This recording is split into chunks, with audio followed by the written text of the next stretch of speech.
pengobatan medis. Sebelum pengobatan medis, sebelum yang lainnya, sebelum minum madu, kita doa dulu sama Allah. Karena Allah lah yang menyembuhkan. Wa idza maritu fahuwa yashfini. Ketika aku sakit, Allah lah yang menyembuhkan.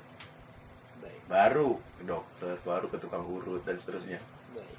Ustaz, kita melihat hari ini banyak sekali juga kejadian yang terjadi di masyarakat, baik itu yang perkotaan, pedesaan, manapun lah tempatnya, berkenaan dengan jin dan juga seluk-beluknya. Kemudian bagaimana pandangan Anda, Ustaz? Pandangan Antum dalam tinjauan syariat tentunya mengenai pengobatan orang yang kemasukan jin ini? Bagaimana ruqyah mengobati orang yang kemasukannya? Baik. Iya. Ya alhamdulillah, kita yang belajar Islam makin lama makin cinta dengan Islam setelah menyadari betapa lengkapnya ini. Ya, betapa lengkapnya Islam. Semua diurusin, masuk WC diurusin. Kok doanya Allahumma inni a'udzubika minal khubuthi wal khaba'is. Aku berlindung kepada Allah dari setan laki-laki dan setan perempuan. Di situ tersurat di situ bahwa di kamar mandi ada setan laki-laki dan ada setan perempuan. Yang kalau kita nggak baca, bisa-bisa nempel di kita, bahkan masuk, mengalir ke dalam aliran darah kita.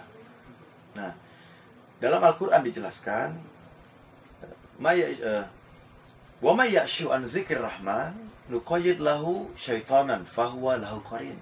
Barang siapa yang lalai dari zikir kepada Ar-Rahman yang Maha Pemurah, nuqayyid lahu syaitanan, maka kami berikan setan fahuwa lahu qarin yang menjadi teman dekatnya. Lihat di sini bahwa ada hubungan antara lalai zikir kepada Allah dengan gangguan setan. Jadi kalau lalai, siap-siap ada kena gangguan.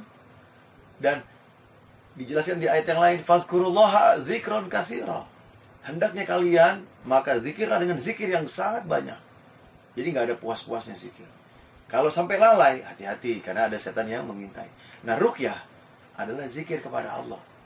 Dengan meruqyah, setan nggak punya peluang untuk mengganggu kita. Kita selalu ingat dengan Allah. Ya. Kemudian ciri-ciri orang yang lalai diantaranya apa? Mudah marah. Mudah marah. Iya. Dan Rasulullah sudah menjelaskan, al-ghadabu minasyaiton. Marah itu dari setan. Orang-orang yang kesurupan rata-rata nih kalau boleh dibilang mayoritas pemarah. Ada emosi-emosi jelek yang tidak lepas dari hatinya, bertumpuk sehingga membuka pintu-pintu setan. Sebagaimana yang dijelaskan oleh Syekh Wahid Abdul Salam Bali yang menulis kitab Wiqayatul Insan minal Jin wa Syaitan. Cara pengobatan dari gangguan jin dan setan bagi manusia. Beliau menjelaskan bahwa ada 17 pintu setan. Salah satunya marah. Jadi jelas kalau lalai zikir, sering marah, setan itu bukan cuma ngikut, tapi bisa masuk. Mempengaruhi segala macam perbuatan, pikiran. Betul sekali. Bahkan ada fakta yang makin kesini saya makin melihat fenomenanya. Boleh saya ceritain sedikit? Boleh, silakan Ustaz. Ya, ini saya cerita ya. Ini pakai bahasa Apa, umum. Oh, bahasa umum.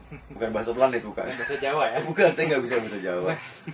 Baik, silakan. Seorang kepala desa, ya, atau seorang yang, lebih tepatnya seseorang yang mau jadi kepala desa.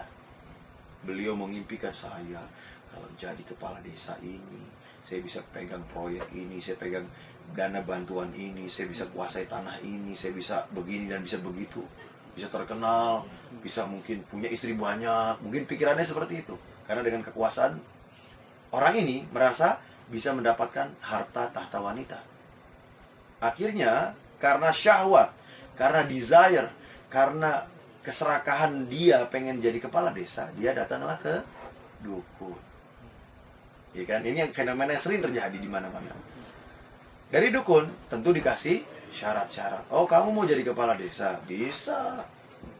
Kamu syaratnya, kamu harus bawa, ini dari tingkat yang kecil, mungkin ya ayam cemani untuk disembelih, kambing hitam, kepala kerbau ditanam, ritual ini, ritual itu, bahkan yang sampai parah mengorbankan nyawa manusia untuk jadi pemimpin, untuk jadi sugih, untuk jadi wibowo, untuk jadi hebat.